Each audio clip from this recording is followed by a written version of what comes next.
I never imagined I'd have to say these words aloud. Even as I sit here, shame washes over me like a cold wave. I can't avoid it. How could I allow something like this to happen? How could I have allowed it to get this far? The truth is, I'm embarrassed to even mention it, but it feels like the only way to finally let go of what has been bothering me. Before we get started, be sure to subscribe to my channel for more captivating true confessions like this one. Don't forget to watch until the end and click the like button to show your support. It's strange how the mind can convince you that you're doing the right thing, even if you know deep down that it's wrong. It was not supposed to be like this. What began as a moment of weakness quickly turned into something beyond my control, leaving me with guilt, confusion, and the unbearable truth. I tried to forget it, to bury it all beneath the surface where it could not harm me. But no matter how hard I tried, I couldn't escape the truth of what had happened. And now, sitting here, I realize how much damage has been done. How would I explain this to someone? How do you tell someone you crossed an unforgivable line, one that should never have existed in the first place? I'm not sure if I'll ever forgive myself. But perhaps telling you this, or confessing, will be the first step toward confronting what I've done. Looking back, I almost believe that everything seemed normal at first.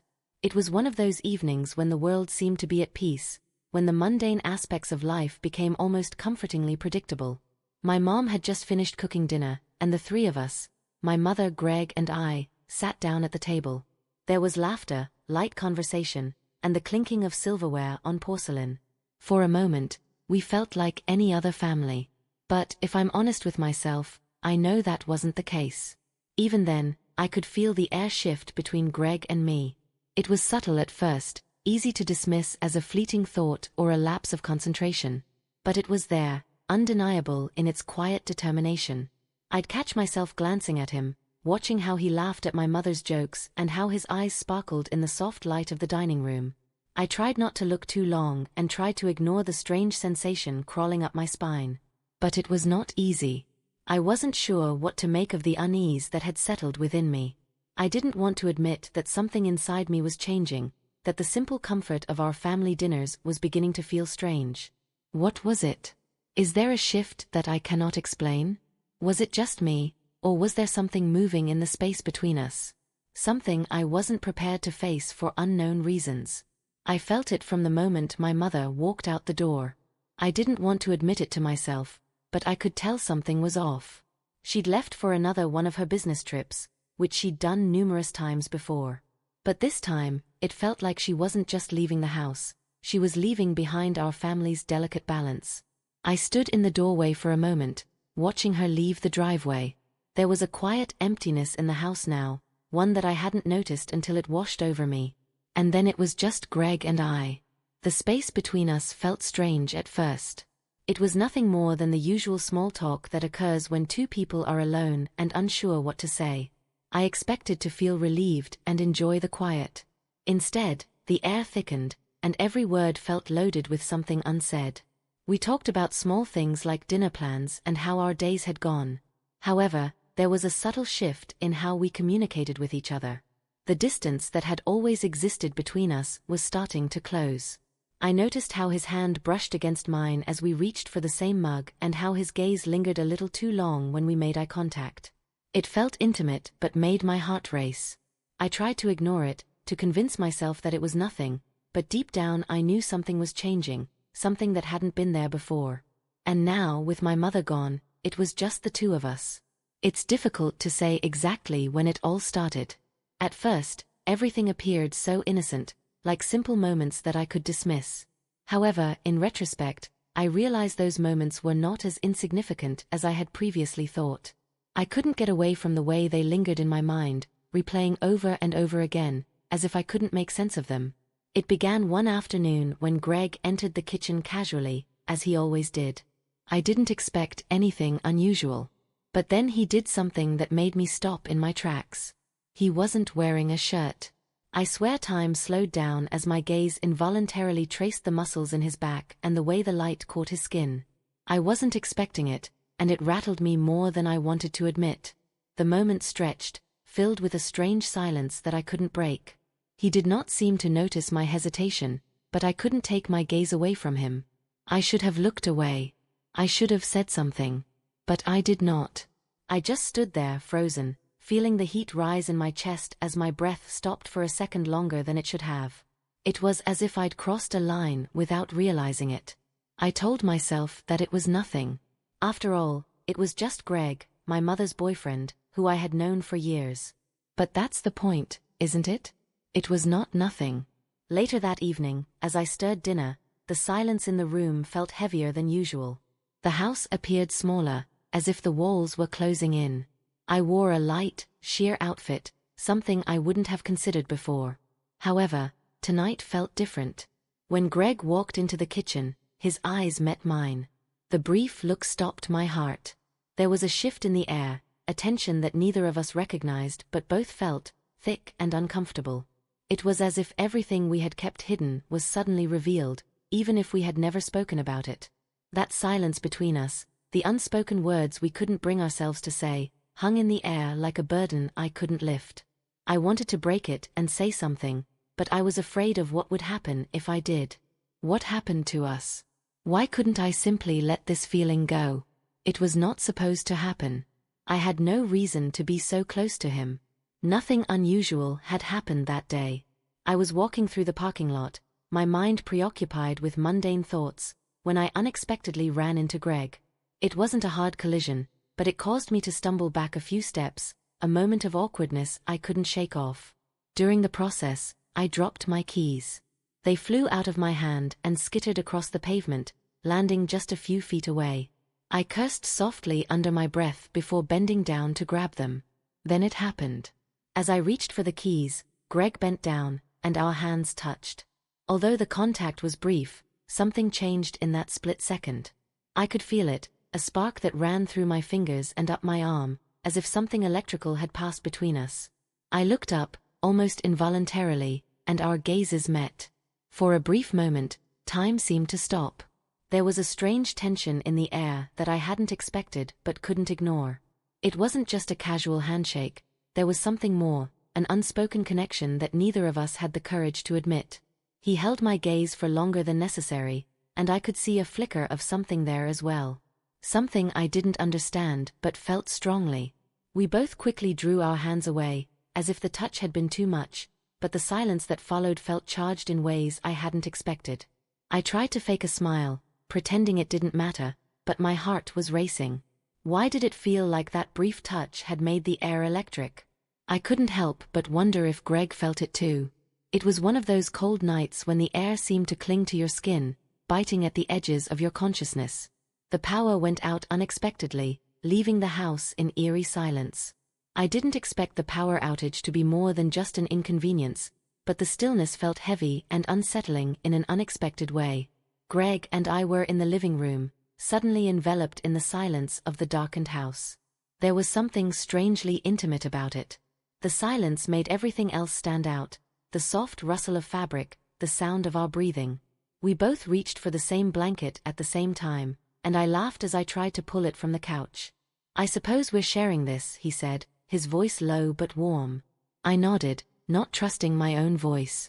There was absolutely no reason to be nervous.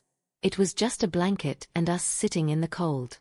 But when he sat down next to me and pulled the blanket over us, the air between us thickened in a way that I couldn't ignore. We huddled together not out of necessity, but because we had nowhere else to go. The flickering candlelight illuminated his face in a way that made him appear closer and more real, as if the shadows could no longer hide anything. For the first time in a long time, I couldn't take my gaze away from him. His gaze met mine, and the silence between us grew long, unspoken words filling the space. I didn't want to break it or ruin the delicate moment that seemed to carry so much weight. "What are your thoughts when you're alone like this?"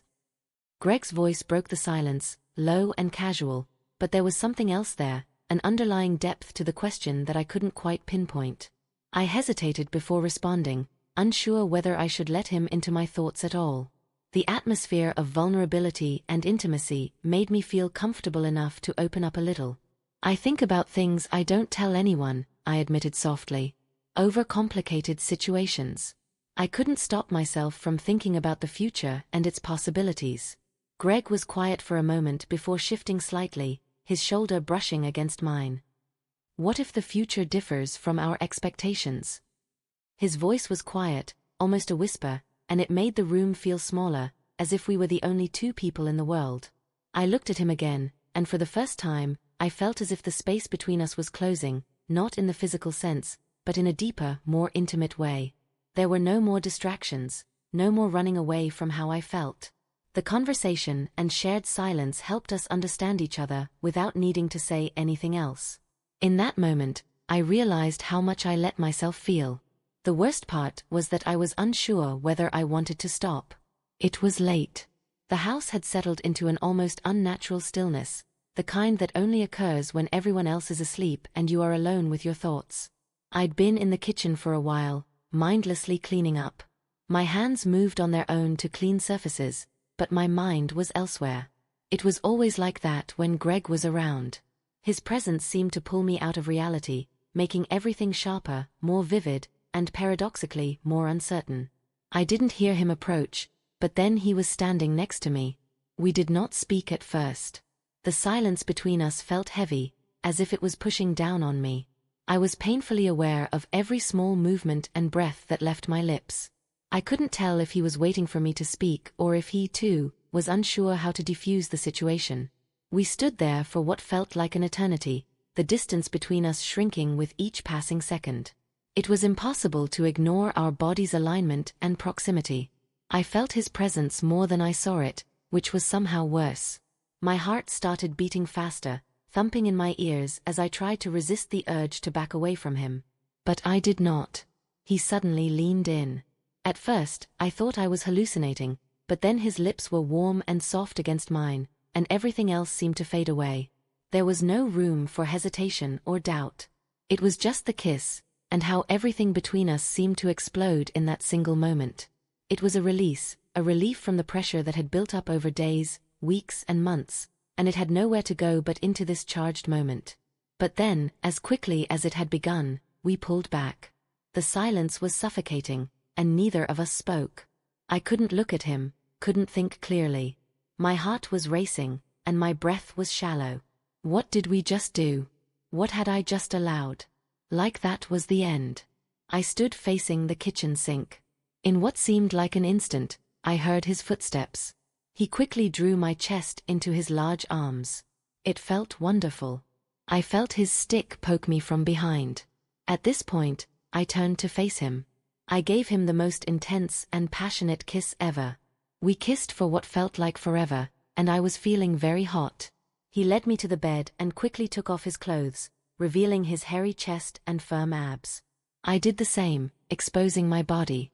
That was when I realized what my mother had been enjoying all along. His stick was the largest I'd ever seen in my life.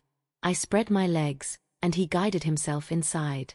I grabbed him by the face as he walked straight in. It felt great. Could this be pleasurable? I experienced numbness and fragility in my lower extremities as he remained motionless. I couldn't stop myself from screaming. But he paid no attention and instead went deeper. Oh, I loved it. When we were finished, I couldn't walk because I felt so weak. I wasn't sure when I slept off. The next morning, I sat at my desk with the journal open in front of me, but no words came. My hands trembled as my mind replayed the events of the night before. I couldn't shake the weight of it, the kiss, which felt so natural yet so completely wrong. There were fleeting moments when I almost convinced myself that it hadn't happened, that I hadn't allowed it to. But deep down, I knew the truth, and it gnawed at me like a constant pain. The guilt was oppressive. I couldn't look at the page in front of me because I knew whatever I wrote would be tainted by the shame that pervaded my mind. How could I allow myself to fall into something like this? It wasn't just the kiss, it was everything that came before it, the lingering glances, the unspoken understanding. I hadn't intended for it to happen, but it did, and I couldn't undo it. Just then, Greg walked into the room, his steps heavy but deliberate. I looked up at him, my heart racing, but I couldn't find any words. He stood there for a moment, gathering himself, before speaking softly. "We need to talk." His words hung in the air, heavy with tension. He sat beside me, and for the longest time, we didn't say anything. We couldn't speak at first, as if we were overwhelmed by what had happened. Finally, he ended the silence. I don't know what happened last night, he said, his voice barely a whisper, but I know it can't happen again. I nodded, the weight of his words sinking into my chest. I feel the same way, I whispered. This should not have happened. It was a mistake. We both sat silently, the words hanging between us like a thin thread. Neither of us wanted to admit how drastically the moment had altered everything. We couldn't ignore it any longer. I don't want this to tear us apart, he finally said, his voice firm but full of feeling. We have to move on for the sake of our family. I nodded again, this time to myself rather than him. You're right, I said, my words feeling heavy as they left my lips. We can't let this destroy what we've created. I do not want to lose everything. It wasn't an easy decision, and I knew the road ahead would not be simple. But in that moment, I realized we needed to put it behind us, bury it somewhere deep, and go on as if nothing had changed. For the family and the life we had. Even though I agreed to move forward, a part of me refused to forget. I sensed a shift and wondered if we could keep it hidden for long. If you enjoyed this story, please subscribe to the channel for more heartfelt confessions. We would love to hear your thoughts on Lily's journey. Share your thoughts in the comments section below. Let's keep the conversation going.